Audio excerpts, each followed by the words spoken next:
Hello everyone, welcome back to the channel. DOS here, and welcome back to RWBY.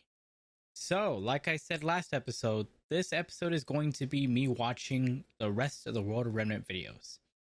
I want to be able to watch them without maybe being in the middle of some big, ending arc. So I thought the last 4 episodes of the volume would be a good point to actually have all that happen. So, before we get into anything, I asked this was my Star Wars reaction. I want to ask it here. Is the show Invincible something you guys would be interested in watching? The episodes have been out for the first season, so this could be on catch up as well, and can be seen early with channel members. But I want to know if that's something you guys are interested in. Last weekend I was very tempted to watch it after I was feeling sick from my shot, and I refrained from it because I wasn't sure if it was something I wanted to have on the channel or if I want to watch just on my own. So if you guys are interested in me watching Invincible, please let me know, and I'll get to recording it. But we won't be talking about what happened last time on RWBY because that won't matter for the most part. We are going to be reacting to the final 4 Warner Remnant videos, which is Between Kingdoms, Faunus, the Schnee Company, and the Great War. So I'm assuming Between Kingdoms is... Actually, I don't know what they'll talk about. Obviously, Faunus will give us more info on the Faunus themselves. I'd love to know how they came to be perfectly honest. The Schnee Company will just give us more info on all the money and fat stacks that Weiss and her dad make. And the Great War, well, that's something I've been wondering for quite a bit. So I'm very, very excited for that. I'm really excited to be ending this volume, not because it's been bad or anything. It's actually been really good. I've been enjoying it a lot. I'm just excited because the music. There's been quite a few tracks that I've heard throughout reacting that I just really, really enjoy. And I think are just super, super nice. And I want to be able to react to it and be able to see the actual song as it is. So I'm going to be looking forward to that so much. We've got, 5 weeks counting this release until, 6 weeks, because I always do a video of my thoughts on the volume itself. So we've got about 2 months until we reach the end of that volume. So, and then we are officially halfway done with RWBY. We'll be almost caught up. I'd say like another year probably until we're caught up. But I want to thank my channel members before we head into the reaction. There are people who spend $2 a month to get 1 week early access to videos like RWBY and for any other catch-up shows that'll be happening in the future. But yes, there are going to be catch-up shows. I know there hasn't been anything new or different. That's just because I need to plan out when I want to do the most recent one, and I have one already planned for a very specific time at the end of the year. Let's go ahead and thank my channel members. We got Marith Flugelhorn, Benjamin Burdett, Ninjak11, all lowercase RWBY, Darren Johnson, and a brand new channel member, Greg Donald. Brand new. I was actually looking at some stuff yesterday, and I noticed that he became a member. So thank you guys so much. Again, this is something that you guys don't have to do. If you guys ever feel like you need to stop being a member or you want to stop being a member, by all means, go ahead. I completely understand. I'm someone who's in the same boat as you, who didn't have a good job and was still supporting my friends and stuff on Twitch and like that. So I completely understand if you decide to stop being a member. This is just a way to show a little bit extra support and getting the early access. But thank you guys so much. It means a lot. I would never thought I would have anything more than 0 members. When I made that post and I announced that my channel membership was live, I didn't expect anything. In all honesty, I made channel memberships open because I was no longer getting unemployment. I did not have a job at the time. I needed some form of little income, and channel memberships makes it easier for income to come in. So I greatly appreciate you guys. You guys have been so helpful and so great. So thank you guys so much. But that's enough of me shilling out and patting myself on the back and all that bullshit. Let's get into that reaction. Okay. So we've got the War Remnant. We've got 4 episodes to watch. Let's go ahead and get into it. Let's check this out. There's no subtitles in this, unfortunately, so.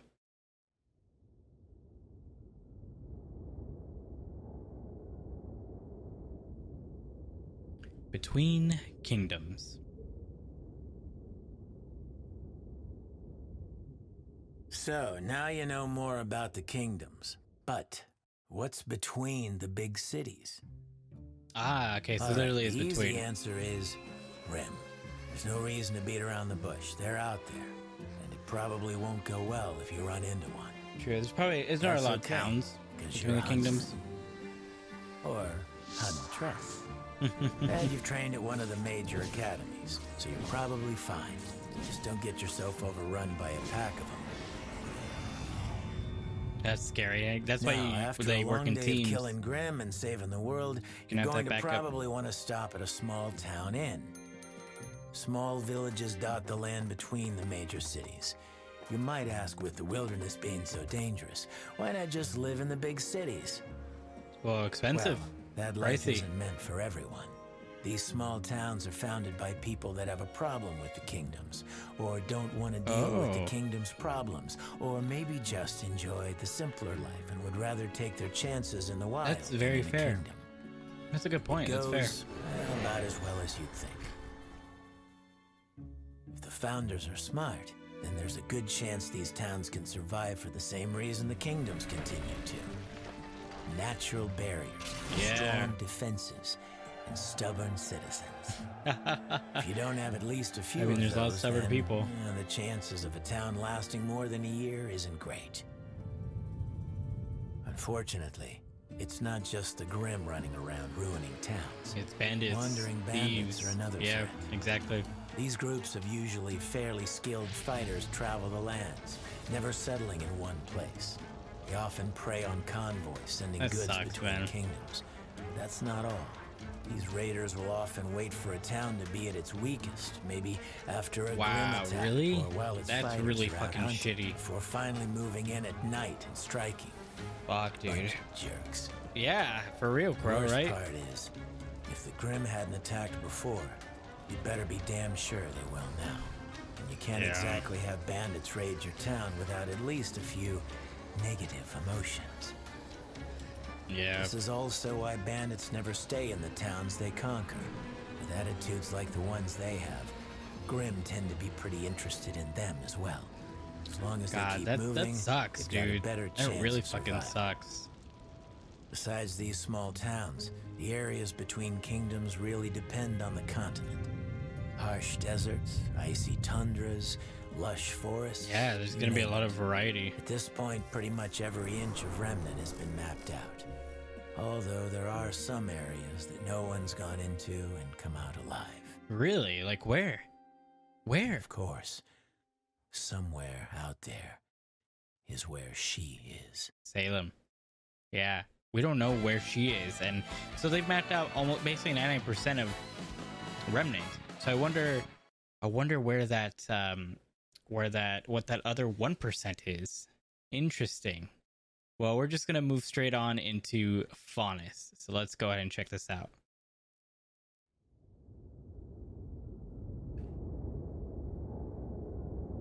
That's interesting. I didn't even think of that, like how much of the world has been charted and like seen. So, You know, most of us spend a lot of time talking about mankind versus Grimm, but technically there is a third party in the mix. The Faunus. Yeah, you guys have mentioned you're not Faunus in a the lot know, during Order Remnant. Faunus are a species on Remnant that appear to be human in just about every way. Every way but one. Each Faunus has a single animalistic trait. Some more apparent than others. Ram horns, tiger claws, cat ears. Blake. I swear, on my huntsman's license, I once saw a guy regrow his severed lizard tail. I swear, no amount of drinking can make okay. you forget that pretty picture. That's gets really creepy. As far as everyone's aware, Ugh. Faunus have been around as long as mankind, if not a little longer. What History gets a is little the fuzzy history of past a certain Faunus, point, though? but we do know that their kind and ours are completely compatible from a biological standpoint. Ooh. Well. Take 2 wolf faunus, and you get a little wolf cub kiddo. A wolf faunus and a human also typically means your little bundle of joy's teething phase could get a little dicey. But if you take a wolf faunus and a bull faunus, for example, it's a complete roll of the dice. For all you know, Interesting. you could be cleaning up your son's shedded snake skin. What the fuck? Okay, Scientists that's weird. are still scratching their heads when it comes to, well, a lot about the faunus. But science isn't the real problem. It's how we all get along. Yeah. Or in this case, Segregation, how we prejudice. don't. Early man was scared to death of the faunus. And honestly, it's not too hard to sympathize with that. Seeing something that looks like you and acts like you walk out of the forest and reveal a pair of fangs can be a little upsetting. That's true. That'd be horrifying. Like most things, In fact, man you've never doesn't seen that understand. before. All sorts of rumors and stories surround the faunus. People avoided them like the plague, pushing them out of settlements and sometimes even hunting them down. Fuck, dude, really? Jesus Man Christ, began dude, to that outnumber sucks. The faunus, and the faunus began to consider man nothing more than a hostile species. Can't really blame them. Yeah, you can't. Like, These we really clashes are. between species were unavoidable. As Fuck, land that man. was safe from the Grim was in constant short supply. But it was the Grim that finally brought humans and faunas together for the first time. A village there's in the end. Faunus fell under attack, and the only reason anyone survived was because the humans and faunas united against their common enemy. So what happened after that? It Why was do a we still step hate in it? the right direction, but it didn't fix everything. Once humanity learned they weren't so different from the faunas, Oh, they still slavery. used those differences as an excuse to exploit and Fucking alienate them. Christ. Of The course. treatment of the faunus differed around the world, and things wouldn't improve much for them until the Great War. Which we'll learn in a Veil bit. and Vacuo against Mantle and Mistral. A Interesting. war unlike anyone had ever seen. And when it was over, the world was desperate to find compromises that would ensure they'd never see the likes of it again. Huh. The faunus were awarded equal rights as citizens of Fuck yeah. Remnant, and as an apology, they were given an entire continent of their own Uh-huh, to do with sure. as they pleased. Sure, they were given an entire There continent. were some that saw this as fair and just, but many saw it for what it really was. A slap in the face from a nation of sore losers. Yep. And so Menagerie was born. There's still Yeah, faunus that's where all over Blake and the all them are Though at. the fair treatment they were promised varies in quality from place to place, but Menagerie will always be their safe haven. Here's the thing, though. You can only push and prod people so much before they reach a tipping point. Yep. And when you pack those people together, it just makes it all the It's easier like a- for them to a get boiling pot. organized and get even. Yep. The White Fang. Interesting. So not a whole lot of information about the birth of the faunus, but that is good information to know that faunus and humans are compatible. They can have children together, but if a different species, like subspecies of faunus, has a kid with another subspecies of faunus, it's a roll of the dice of what can be produced. That's interesting. So if you have a kid with a faunus, the child will probably have just the trait of the faunus. I think it's interesting that it won't be a human that would come out, because in normal biology you typically have the like it's a roll of the dice, like a half or half of what you get, and like what is your dominant trait from a parent and what's your least dominant trait from another parent. So I think it's interesting that they didn't mention that it seems like it's only just like if you have a child of a faunus, your child will always be a faunus, and it'll be the type of faunus that is their parent. So I think that's interesting. Let's move on to the Schnee Dust Company then. A lot of interesting little tidbits. This is going to talk about fucking bastard Colonel Sanders. All right. What was I supposed to talk about next?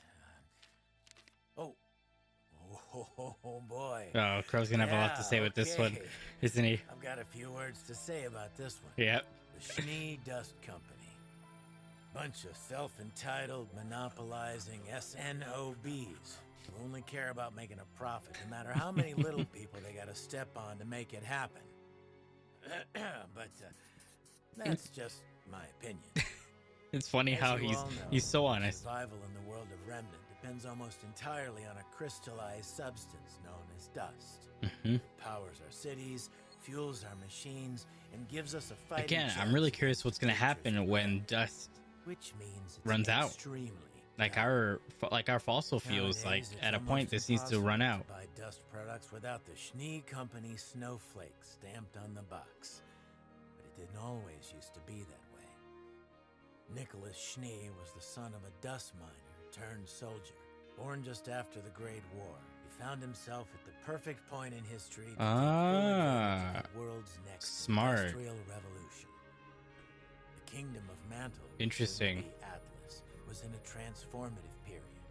They'd found themselves on the forefront of technology, but realized they depleted nearly all of their natural resources to do so. Yeah, see? That's where old Nick came in. Rather than watch his kingdom become dependent on the aid of others, young Nicholas Schnee decided to spend his days at combat school, his nights working alongside his father in the dwindling Mantle mines. Interesting. Any time in between learning everything he could about anything he didn't know.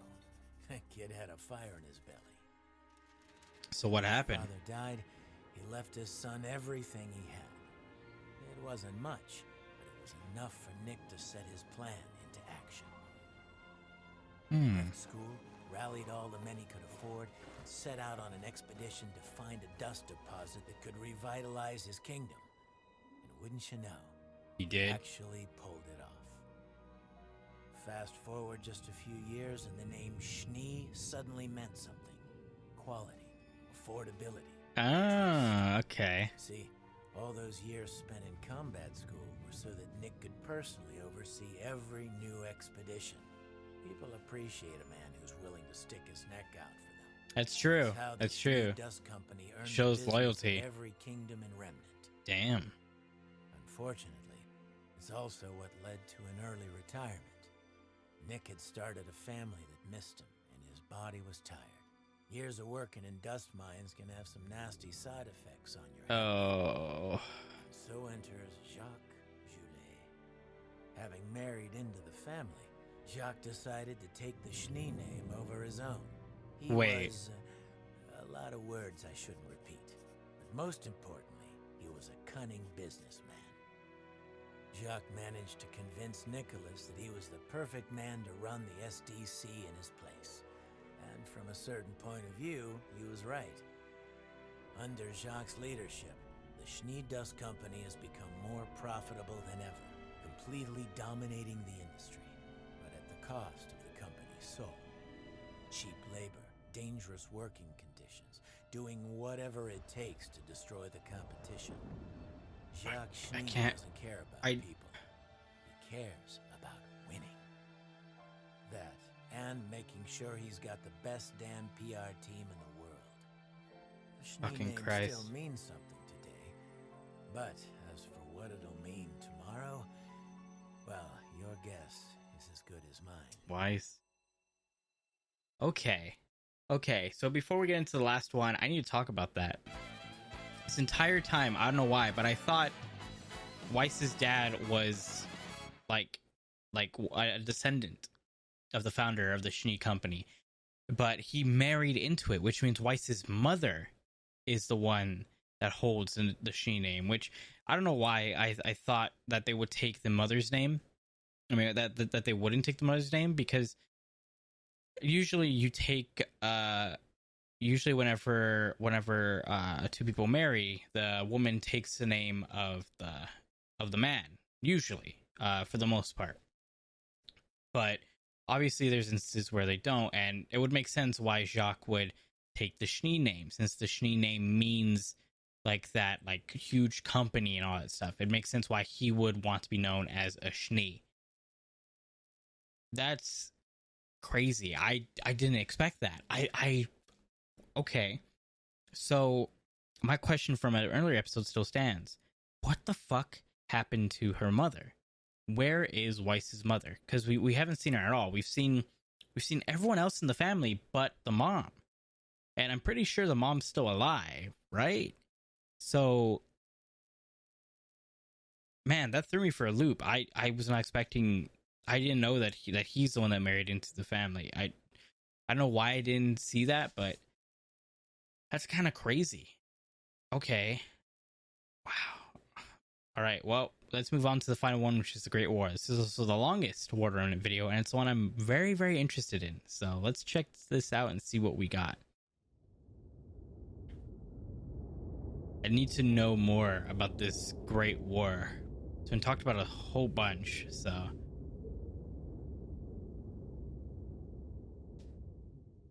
The Great War. What a terrible name for such a horrible time in history. Yeah. Though the war itself lasted around 10 years. 10 years. The century leading up to it was filled with so much tension, you might as well lump them together. And most of that tension was coming from Mistral. Territories rich with resources and safe from Grimm have always been in high demand.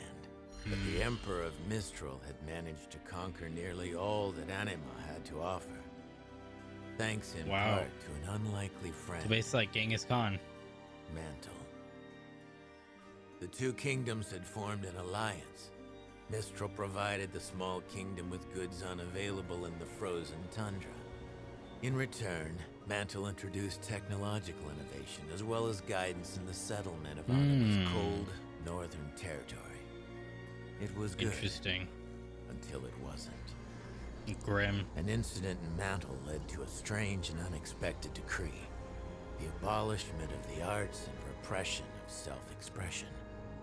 The people of Mantle had come to believe that they would be much safer from the Grimm if they could simply keep the emotions of the masses in check.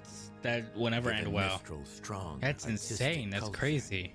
Many assumed this would be the end of their alliance. But they were wrong.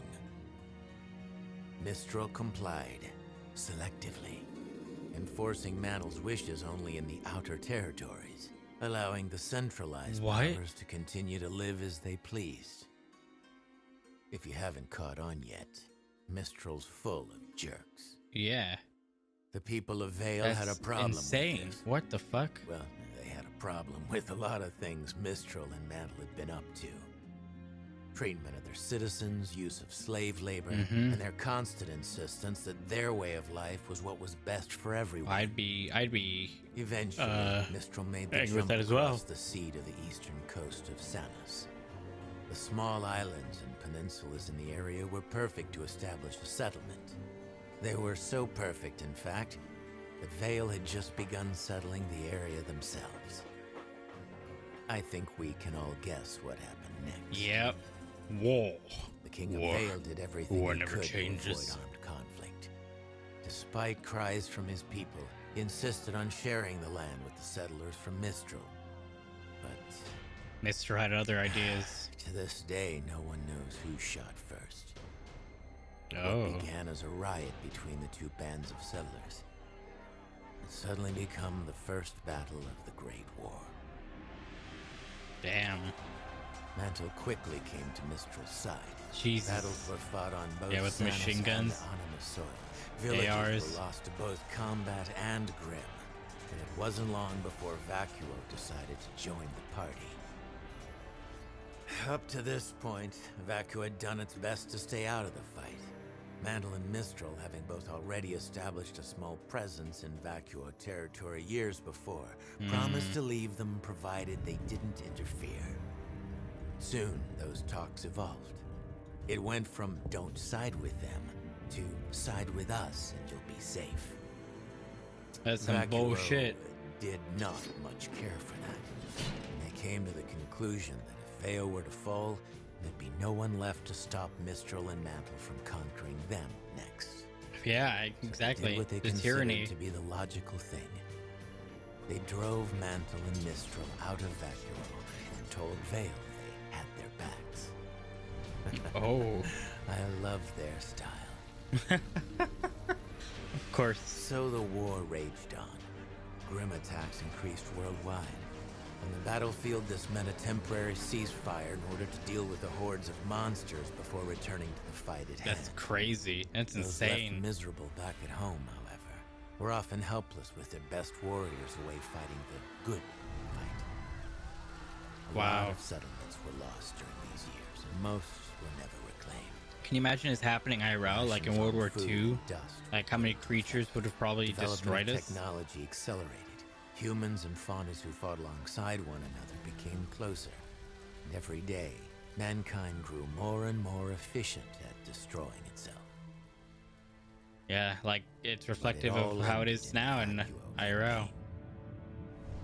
Mistral and Mantle knew that if they could take the dust mines of Vacuo, they would effectively cut off the supply of dust to their enemy. It was to be a final devastating blow to Vale and Vacuo. They were only half right. The King of Vale personally led his army into battle alongside the soldiers of Vacuo. Holy shit. Decimated the enemy forces. Crown atop his head and armed only with a sword and his scepter, he laid waste to countless men. Holy shit, really? As the sand was soaked with blood, the Grimm came in droves. It was the single deadliest battle of the war, and legends of the greatness and terror of the warrior king were born that day. Historians will tell you most of these stories are nothing but grandiose hyperbole. Unusually violent weather conditions, combined with Mantle's unfamiliarity with the desert combat, are likely what led to such a high death count. But whatever the reasoning, everyone bowed to the King of Vale by the time it was over. Really? The Great War had ended. The world was What ready did to he live do? under the rule of Vale. But the king refused. The leaders of the four kingdoms met on the island of Vital, and it was there that they worked together to form a treaty and establish the future of Remnant. Yeah, good on you, King. Territories were redistributed, slavery was abolished, governments restructured, and the warrior king, the last king Vale would ever have, founded the Huntsman Academies and placed his most trusted followers in command of each kingdom's school. He would teach the world to fight so long as we promised to fight for ourselves. Okay. And never against ourselves. I wonder if Seems this is like we haven't tied kept to our end of the Ozpin. bargain. Oh, is that it? That is it. Oh, yeah, very interesting, very interesting. Okay. All right, on to the discussion. Alrighty, that is the end of the World of Remnant videos, the final four. Hell of a final four, by the way. Like, that was really, really interesting. That had just a lot of info. I really like that. So, just gonna go ahead and mute this because I want to go back to where all these. Okay, so obviously Between the Kingdoms, we've seen Between the Kingdoms during this volume, the villages and towns and stuff like that, and how it's pretty dangerous to live there because of that. Nothing super new there, but it sucks that there's bandits and shit that raid them, and then that ends up bringing Grimm that just ends up decimating the fucking the town afterwards. You have Faunus. I didn't get the answer I want. I want to know how Faunus came to be. If they're just something natural or an experiment maybe, but we didn't hear a lot about that stuff. But I got info for their reproduction, which is interesting. I still find it kind of weird that that if you have a child of a Faunus, the child will be what that Faunus is. But then if two different types of Faunuses have a child, it's like a slot machine. You might get something completely random. I think that's kind of weird. With the Schnee Dust Company, I don't know why I didn't think that Weiss's dad was married into it, but it makes a lot of sense. Because apparently the founder and stuff like that was a good man and someone who really, really like cared for people, whereas Weiss's father is not. He is a complete fucking asshole and a dickwad. Like, holy shit. And for the Great War, so that's interesting. We've heard about the Great War a lot, and I hadn't really known a whole lot about it, but it's interesting that that's what caused it, just like overexpansion and kind of like just the poking between the people. Like obviously Atlas and Mistral were just doing stuff that they weren't comfortable with, that they weren't happy with. Obviously, I'm saying Atlas because that's what it is now, by the way. But it makes sense, and I wonder if we're gonna learn more about that king, the last king of Vale, because I have a feeling that story's true. Because with the whole like, you remember those fairy tales? Like, it seems like everything that's been in the fairy tales is based and is very in truth and has truth with it. And so I'm assuming that story with the king is true. I'm wondering who he is and who he's tied to, because why mention all that stuff if it doesn't like matter, right? So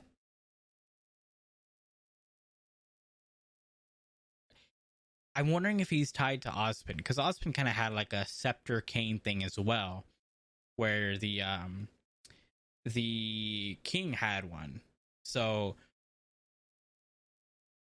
I'm very curious, and I wasn't aware that we had that they had charted out the majority of Remnant, that there was only like a few places they haven't been able to chart because no one has come back. So I'm really curious as to where the hell Salem is, because we've seen where she is, like the location, and it's, I don't know where the fuck that could be. It looks like hell, basically. It looks like the underworld.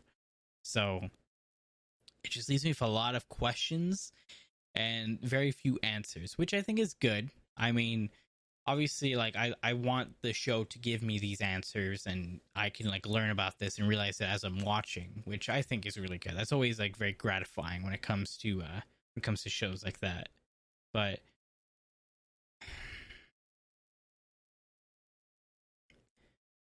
I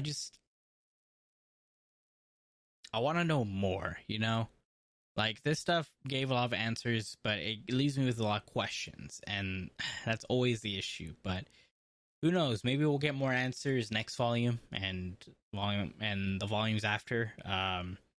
Next volume is 5, which I haven't heard a whole lot about this and next volume. The only thing I've heard is that these are very slow volumes, and then volume 6 kind of picks it up a bit.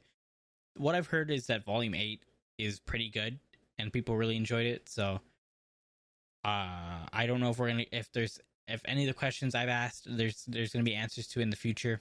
If by future I mean like the next 4 volumes, and probably not, right? Probably all the questions I have are probably still like mysteries that we will soon learn together once I catch up.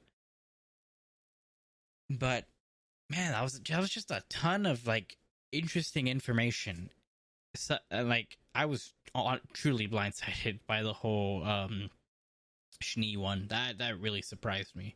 But yeah, that's it for the World Remnant. We're completely done. I've been made aware that there are shorts in the next few volumes that I would need to watch in preparation for that. I have the comment that was made months ago for it saved, so I'll be able to check back in on that. I'll have to re-find it and favorite it in my camera roll so I can just click on it fast. But I want to thank everyone who has made me aware of I need to watch this stuff and when to watch it and like after what episode. That helps a lot. Obviously, like as people said, all the Border Remnant in this volume didn't really matter when to watch it.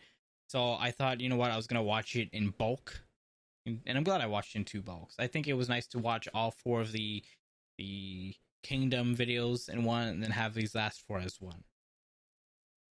But yeah, I don't know what to expect for the future of RWBY. To be honest, I don't. I'm going in very blind with a lot of the stuff that's coming. I only know a couple more things, and then that's it.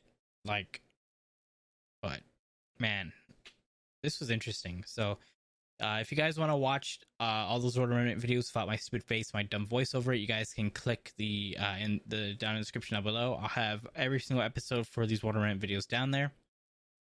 If you want to watch this stuff a week early, you become a channel member, like I said in the beginning of the video. But yeah, next week we'll be back to normal RWBY, which where are we going to be at for next week? I just need to remember. For some reason, the Rooster's website has been pretty buggy today, which has been pretty goddamn annoying. I don't know why. Also, apparently, RWBY Chibi is coming back with something called Neon Konbini, which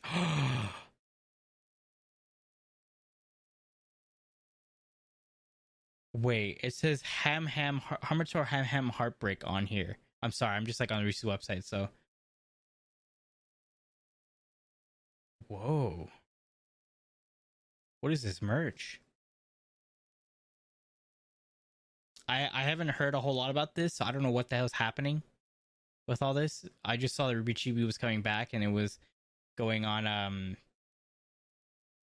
Neon Kon. It was coming with Neon Konbini, which I don't know what this is. Apparently there's a video out for Fur, so I'll have to watch this afterwards so I can see what this is. But weird. If this is just like a new, like, I guess animation block for Rooster Teeth, that'd be great, because I loved watching Hamator Ham Heartbreak. I have an old Game Boy, but like I love watching Hamato in general, and I have the old Game Boy game for Ham Heartbreak, and I played it a ton, so that's interesting. Sorry, off track, off topic. It's just completely it caught my eye, because I've been seeing RWBY Chibi being marketed a lot these past few days, so that's my bad. So yeah, for regular RWBY, we've got 4 more episodes. We've got chapter 9, chapter 10, 11, and 12, and then we're moving on to chapter 5 after I do my end of volume thoughts, and then my whole soundtrack reaction. So I need to check that out, and it looks like a few of you have been wanting me to check out RWBY Chibi at some point. I don't know if it's something that the majority of you guys really want me to see. I can go ahead and check out RWBY Chibi. I think for me personally, I want to wait until I'm either more caught up with RWBY, or when I'm completely caught up with RWBY, to go into RWBY Chibi, just because I know there's some spoiler stuff in Chibi, which for obvious people who haven't seen it, haven't seen RWBY, wouldn't really understand. And I've seen a few episodes here and there, like a handful. But like I don't really remember anything. I know I've watched a bit of it just because I remember the art style, I remember how it looks. That's really it. So, but yeah, I'm excited to be getting back into RWBY. Make sure to check it out next week so that we can see what happens with Yang. I'm assuming from the thumbnail, which I'm always excited about. Yang's my girl. Oh, yeah. Thank you guys so much for watching. I'll see you guys in the next video. And as always, have a good morning, afternoon, and evening. Goodbye, everyone.